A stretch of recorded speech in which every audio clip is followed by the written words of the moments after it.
we kind of generated this flywheel for ourselves that was really based on the network effect. So, like I said, that first month we had 12 members. I think by month 3, we had a member in Moscow. So we had to figure out how to ship internationally. Hello and welcome to Shopify Masters, the podcast powered by Shopify, your companion for starting and building a business. I'm Adam Levinter. There's truly nothing that rivals the nostalgic feeling of having your favorite album in the palm of your hands. This is exactly what Vinyl Me Please co-founder Matt Fiedler thought back in 2012, just 6 years after music streaming giant Spotify had entered the market. Matt was craving a different way to experience music, one that was slower, tactical, and incorporated the social connection he admired. What he didn't know was how much of a hit this monthly vinyl subscription business would become.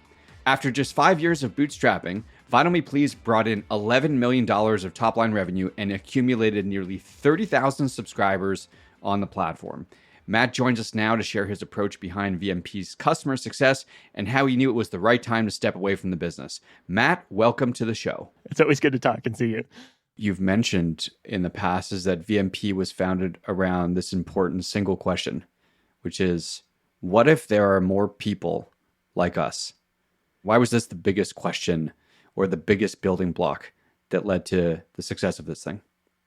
There was something missing from where the experience of consuming music was going. It was very obvious that that streaming was the future, that it was all going to be kind of predicated on this, paying for access versus ownership and all of that.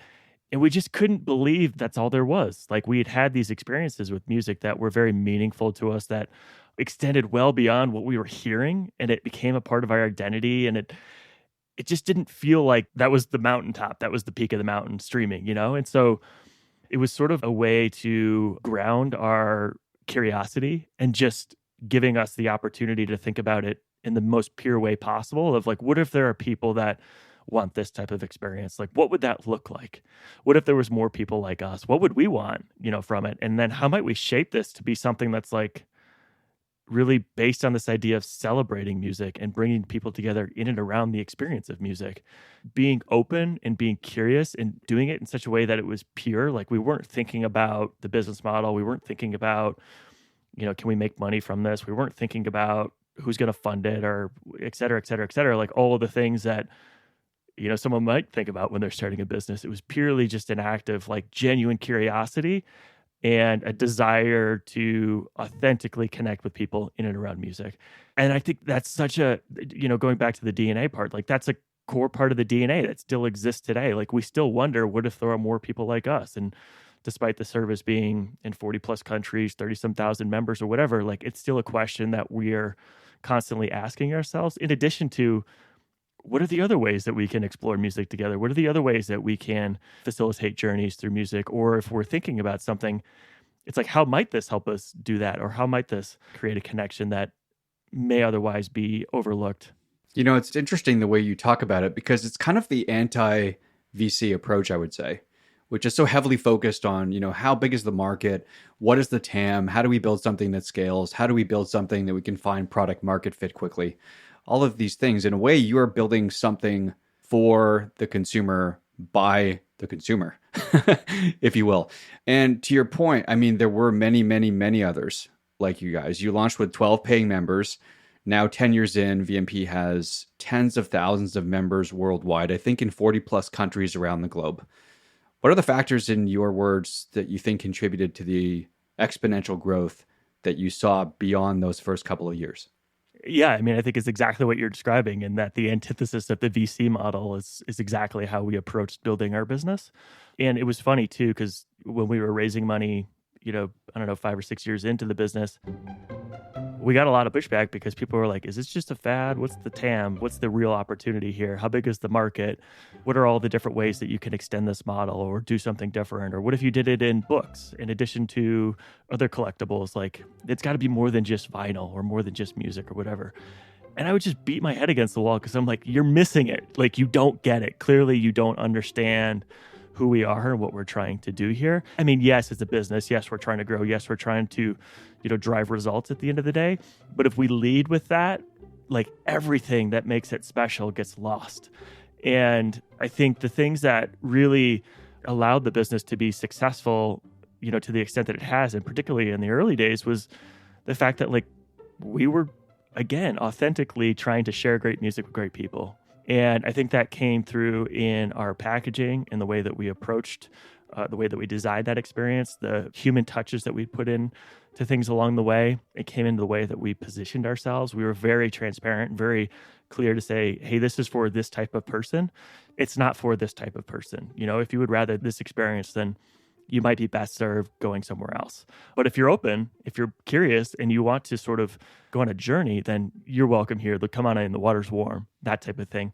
And I think that authenticity, it was a magnet, right? It attracted that first 12 paying members. It attracted the next 20 beyond that. It attracted the next 100 beyond that. And it really gave people something to like believe in, I guess, in a way. So they couldn't help but share it with their friends. They couldn't help but talk about it. If they had a record and they had people over at their homes, they'd be gushing. They'd be like, oh my gosh, you're never going to believe this thing that I just got from this service called Vinyl Me Please. It's super cool. I sign up, I get records every month. I've never heard of this band. I've never heard of this record. Or better yet, I thought I hated this band and I thought I hated this record. But when I got it and when I listened to it, I love it. It's like totally changed the way that I think about or whatever it might be. Like that type of experience is hard to manufacture in a P&L. It's hard to communicate in a pitch deck. It's hard to estimate the size of the number of people that would really pay a premium for that type of experience. It's not about the dollars and cents. It's not about the numbers. It's not about all of the practical things that you might consider related to a business, although that is an important concern. You mentioned dollars and cents. Certainly it wasn't about the numbers, at least in the early days. I had heard that your $27 a month price tag was basically just grabbed out of thin air because somebody that was advising you said that would be a good price point. I forget what she said, but it was basically, it's either 27 or 24, I think is what it was. And that was through some research that she had done through the company that she was working at. We never validated it. We just kind of listened to it. And so 27 was the higher number. So we were like, let's go with 27. And what was interesting is like, that was about what a record cost at a record store. It was a little bit more. And so that's when we started to layer in other things like the one-on-one consulting, even the cocktail pairing recipe and the visual art print, was to try and bring forth some value props or differentiate the product that you were getting from VMP versus, the record that you could pick up in the store. So how do we differentiate ourselves from that experience? And so we picked that higher price point because we thought there was more room for error. And then we just kind of layered on additional things that didn't increase the cost, but hopefully increase the perceived value of the service. Were both you and Tyler first-time founders when you started? Yeah, we were about 24, 25 years old at the time. We were actually working together at a tech startup in Chicago. We weren't the founders, but we were like the first two full-time hires. I mean, we did basically everything. We wrote the business plan, designed the product, did a lot of the business development and all that type of stuff. So honestly, that company was very poorly run. So we both got the experience of like, what does it take to take something from 0 to 1? But then we also saw a lot of the mistakes that happened from just mismanagement or people having competing priorities and it being very focused on kind of the business and the numbers as opposed to, who are the consumers and what are they really looking for? And then how do you translate kind of your product to their needs? Mm-hmm. How do you decide to go into business together? And a follow-up question, how do you decide who's going to be the CEO of this business? I don't know that there was ever a decision to go into business together. I mean, we were living and working together at that point. So like we spent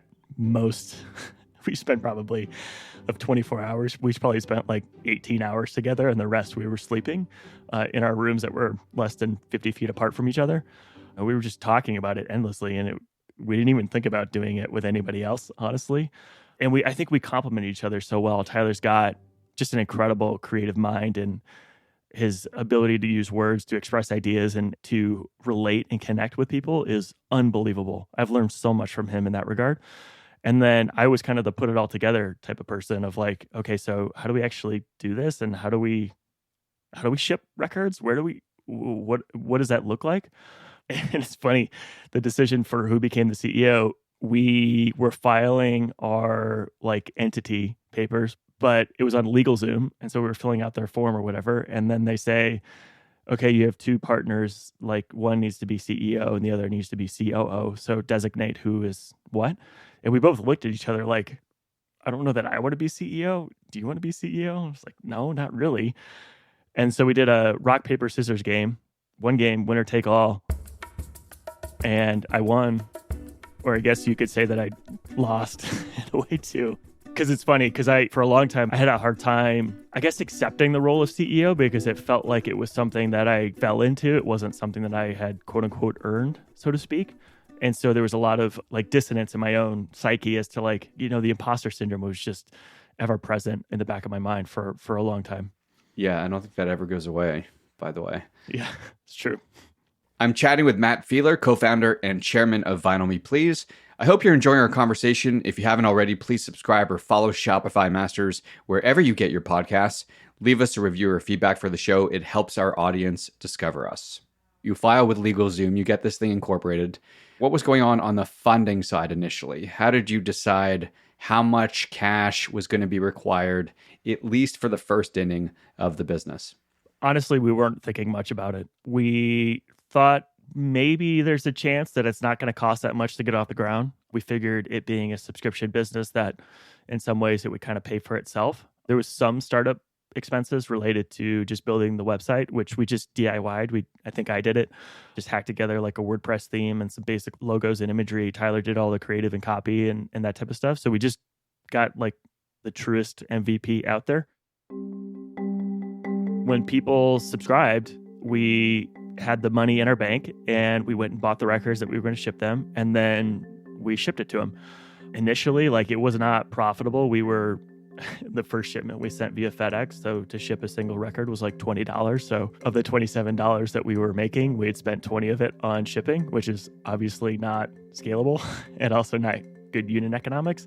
So we had to figure that out in month 2. We were like, okay, let's not ship FedEx. Let's find something cheaper. And then we stumbled upon USPS Media Mail, which is a golden goose as it relates to our business and sort of the OpEx related to it as well. We didn't have any money for marketing. We weren't going to spend any money because we didn't have any money. And so, our thesis was let's just make the experience as remarkable as possible so that when people get something from us, they can't help but share it on Instagram. And at that point, that was like a new phenomenon. Facebook was still cool at that point. So people were kind of posting things that they were discovering. And I think it was early on in the rise of this like niche brand or kind of these new models that people were just really excited to be a curator of.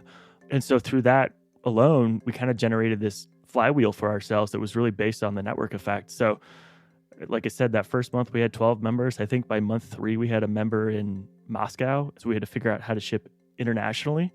And then, from there, we were more or less doubling every month. But at that point, it was going from 12 to 24 to 50 to 100 or whatever. So it wasn't big numbers by any means. And it was continuing. I wouldn't say it was like insanely profitable, but we found a way to manage the money such that we weren't overextending ourselves at any one point in time. And we had kind of designed everything such that we could collect the money before we had to pay out for the inventory or whatever. So the early artists that we worked with, they were very generous in terms of payment terms. The shipping was only after we had gotten the records and had gotten the money in hand. And then from there, it was just kind of, it just kind of ran itself, so to speak. And we had a lot of people around us that were just helping us for free too. Some of the personal music consultants that we had in the early days, like we'd buy them dinner, we'd buy them drinks when we could, we'd give them free records or something like that as a way to make them whole. We did other things too, just to generate some additional cash. Like we did monthly listening parties at bars in Chicago's where we charge, $5 or $10 a head or something like that. And when you're in it, you just find a way to make it work, right? And you find a way to make all the money kind of net out at the end of the day. But I will say that first year was really hard because we were spending a lot of time on it and we weren't making any money from it. So there was a question as to like, at what point does this become valuable in a way beyond us enjoying it and doing it for the love? At what point do we get to earn something from this, or do we get to realize some of the value from it? And that really set up kind of the second year where we had kind of a moment in time where we had to make a decision. Either we were going to press down to the gas pedal and try and really build it, or we were going to kill it, because it was one of those things where it was more annoying than it was valuable in certain ways. And so, we had careers and we had jobs and, this was taking our attention away from those things. So we had to find a way to not just make it work, but actually make it scale and make it something that could support us in one way or another. At what point does that happen? And at what point do you decide to quit your full-time jobs and focus on VMP? around the beginning of the second year, we kind of had this, come to Jesus talk where it was like, either we're going to double down or we're going to kill it.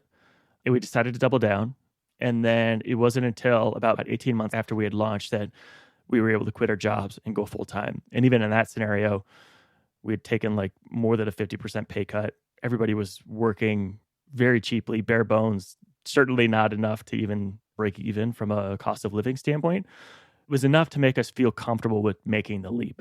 And we could sort of see the trajectory that we were on that gave us confidence that it wasn't always going to be like, we had enough reason to believe that like, okay, this is something that we're going to be able to grow with, and us being able to focus on it more and 100% is going to help us get there faster. Matt, you're a parent. You have children. When this was all going on, did you have kids at home? And was that ever a conversation that you and your wife had in terms of deciding whether or not you double down, as you say? So I did not have kids initially. We started the business in January of 2013, and my first kid was born in the summer of 2015. So I had about 2.5 years of building the business before we had children.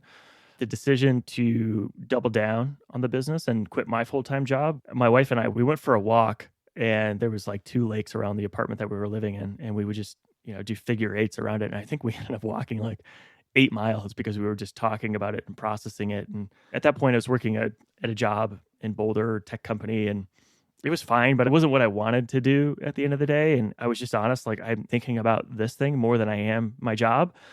And at that point, I wasn't making great money, but I was making enough money for both of us to feel comfortable. I had all the healthcare benefits and all that stuff. So me quitting would have an effect on us for sure. And it was just like we're young, we don't have kids. Like, this could be the dumbest decision we ever make.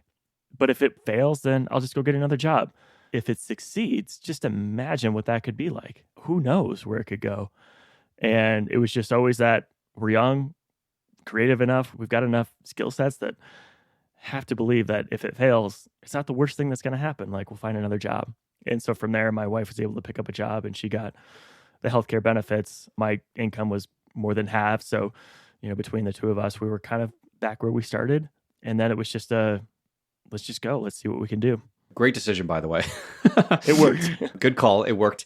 You bootstrapped for the first 5 years or so. You get to north of 10 million in revenue. Is there anything looking back that you feel that you should have or could have done differently that would have scaled the business faster or more effectively, let's say? Yeah, several things. I think the biggest one was our inventory purchasing processes. Inventory was both, in a way, like our biggest barrier to growth and also the biggest risk to the business. So early on, we were growing exponentially month over month. So I think by the end of the first year, we had about 300 customers. And by the end of the second year, we had 5,500. So every month we're growing 500, 1,000, 2,000 people.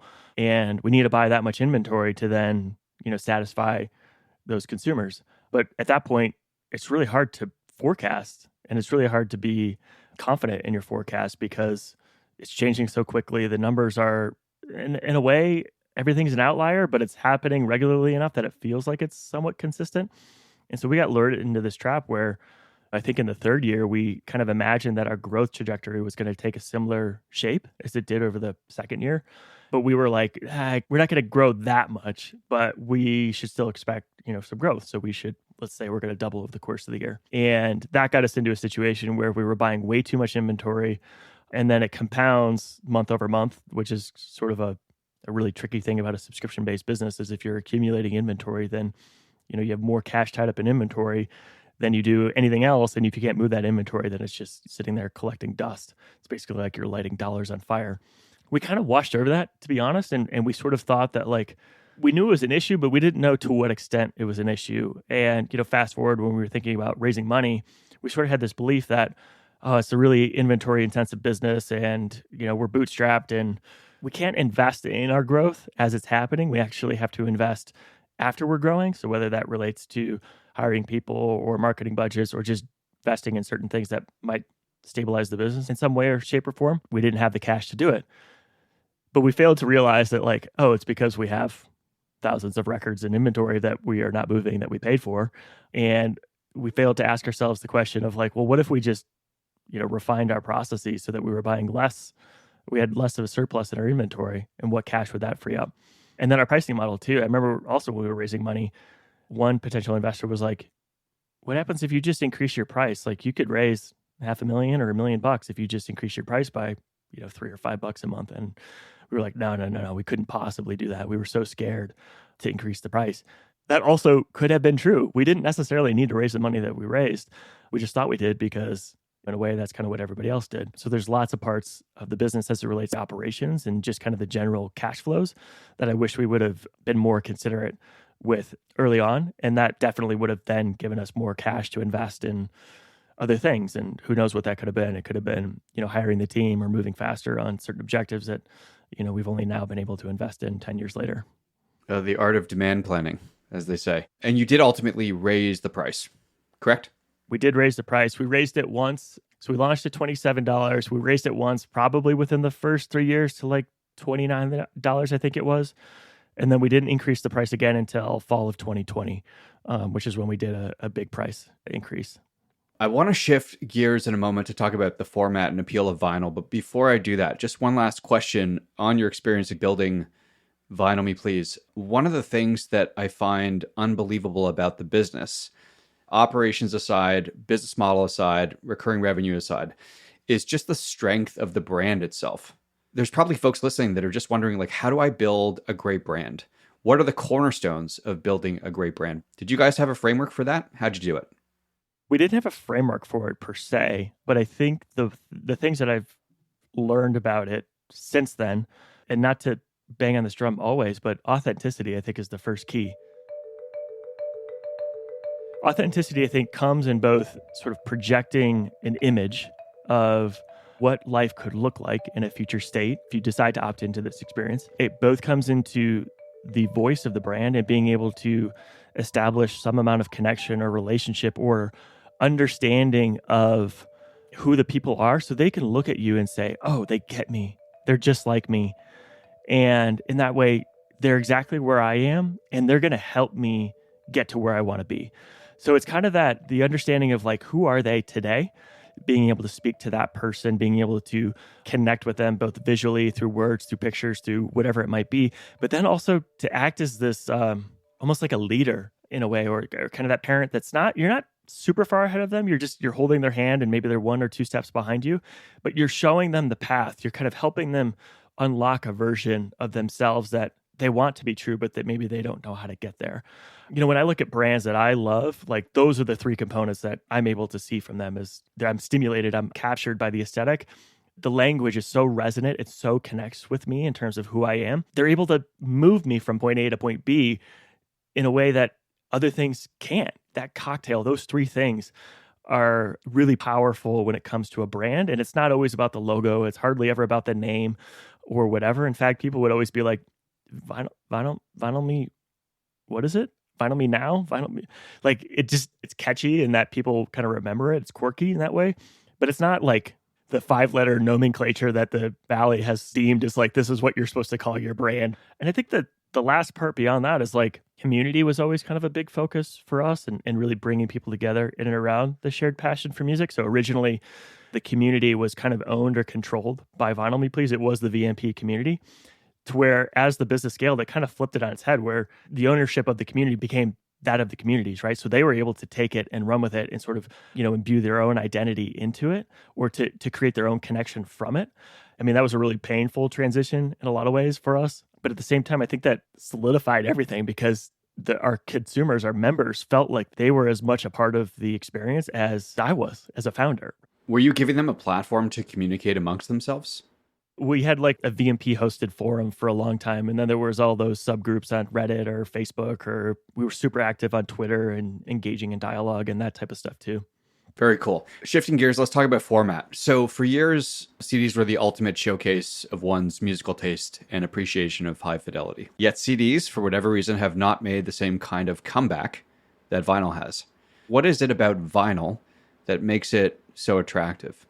It's hard to say, but I think if you look at the evolution of the format of music over the history of time, it's all been predicated on easing consumption. It went from the gramophone to the vinyl, to the CD, to the MP3, to the streaming, et cetera, et cetera, et cetera. When vinyl was big, like 60s or 70s or 80s or whatever it might be, there was like 10 bands really that anybody knew. And it like those were the big bands. And there was a bunch of stuff happening, beneath the surface. The access to recording studios was super limited. The distribution channels were controlled by only a few parties. And it was like this evolution of like, let's just sell more records to more people. And then it became, well, if we have a more compact version of it, we can sell more units at a higher margin to more people.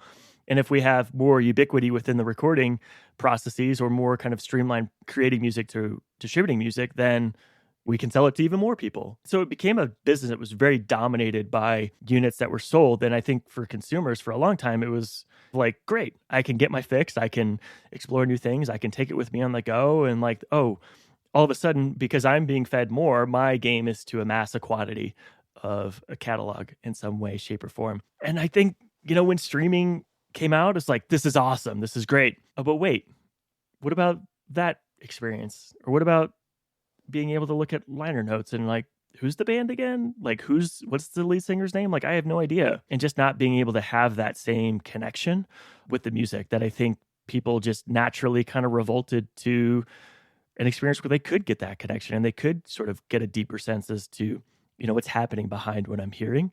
And the physical format, I think, it's the best. And there's a certain audacity that comes with the format of vinyl. Like, it's big, it's a bit clunky, it's pretty inconvenient to use, but at the same time, it's beautiful and it's gorgeous. And like the way that you can play with the aesthetic of vinyl, whether it be the album art or the design of the records themselves, or just the amount of creativity you can put into the package in and of itself, it's so compelling from a product standpoint. And what's interesting is like, although the format has been around for how many decades at this point, I don't know exactly off the top of my head, but the newer generation kind of looks at it and says, oh, that's innovation. Something I'm hearing can be in a physical format. Like, how does that work? That's crazy. I've never seen something like that before, which is wild because you're like, it's actually like, in a way, regression, or it's like, it's history. It's not necessarily innovation, so to speak, but it's new to this group of consumers, which is fascinating. And I think this trend is evident in so many different places. I mean, you see it with physical books and ebooks. Like, when the Kindle came out, everybody was like, oh, the physical book industry is dead, but it's killing it now. Or like fast casual restaurants like Chipotle, they thought they were going to kill all the upscale, like nice restaurants in the neighborhood. But in fact, like people pay an inordinate amount of money to have like a slow dinner in a cool ambiance where they can connect with their friends over conversation. And it's just the consistency of this desire for human experience that I think has become more and more important, particularly as our lives have become more and more dominated by technology. I do want to ask before we wrap up today about your role as chairman. And you've come a long way since your role of CEO. Let's go all the way back. You flip a coin, you become CEO by default. 7+ years later, you step down. How did you know it was the right time to step down as CEO? I think the most obvious indicator for me was I couldn't discern where VMP ended and Matt began. I had no idea who I was without this. And there was a lot of comfort for a long time that I found in that. I could hide behind, the brand of VMP and it'd make me look cool. And there was lots of sweet perks and I loved it in so many different ways. But at the same time, I hid from the bigger questions as to like, who am I?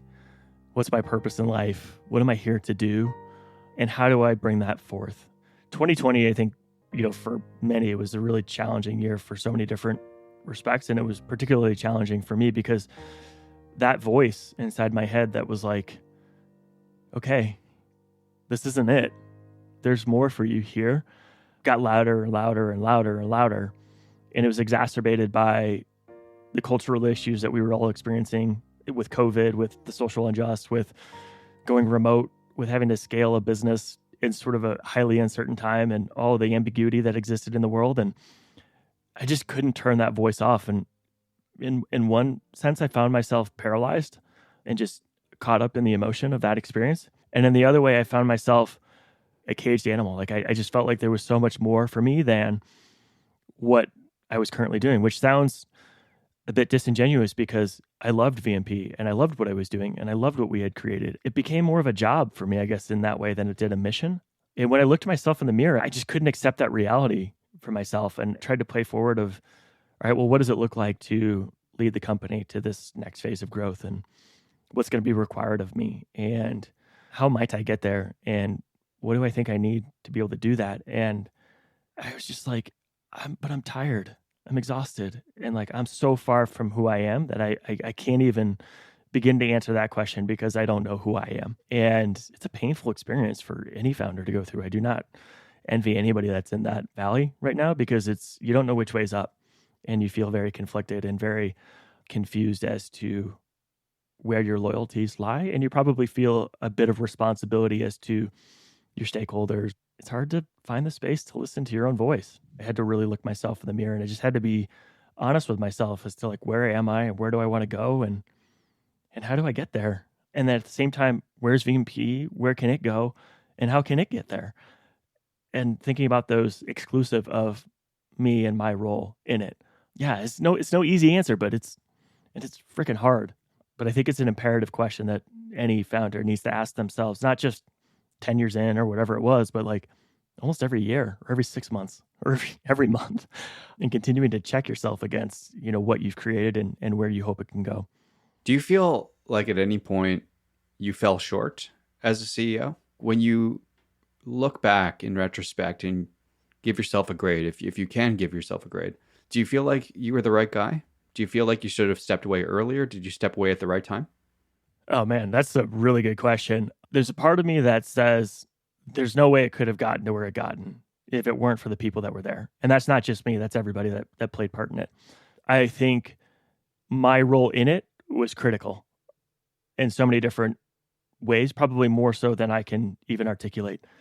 I also know that I was not perfect, and I'm not perfect. There's a lot of mistakes that I made in that journey, and whether it's related to managing people, whether it's related to fundraising or just running a business, and things that I look back on and I cringe in like a full body, like, oh gosh, that hurt kind of way. It couldn't have happened any other way, right? There's no way to rewrite history. But when I look at like all the other people that have tried to do it since we launched and have failed or didn't catch the same wave that we did, I mean, the universe conspired in our favor.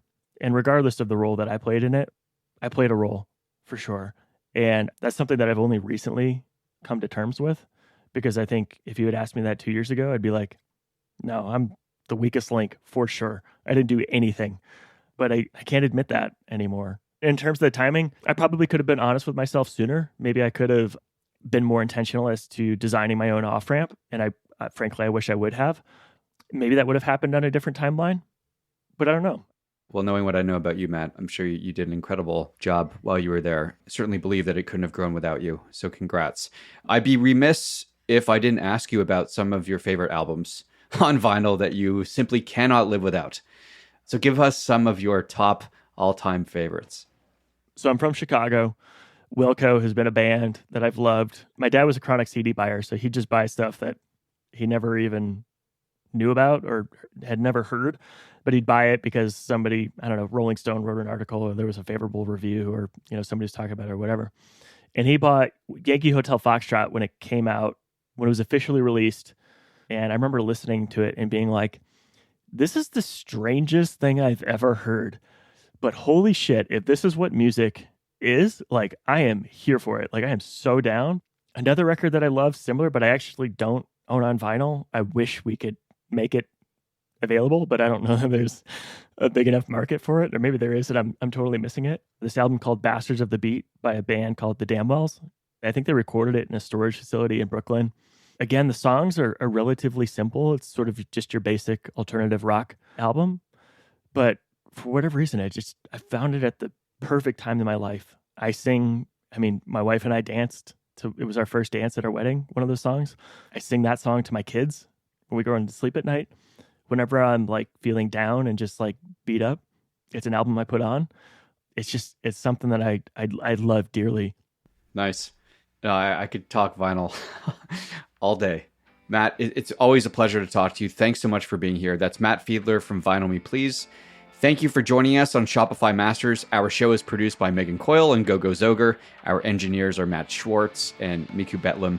Benjamin Gottlieb is our supervising producer. I'm Adam Levinter, and we will see you next time.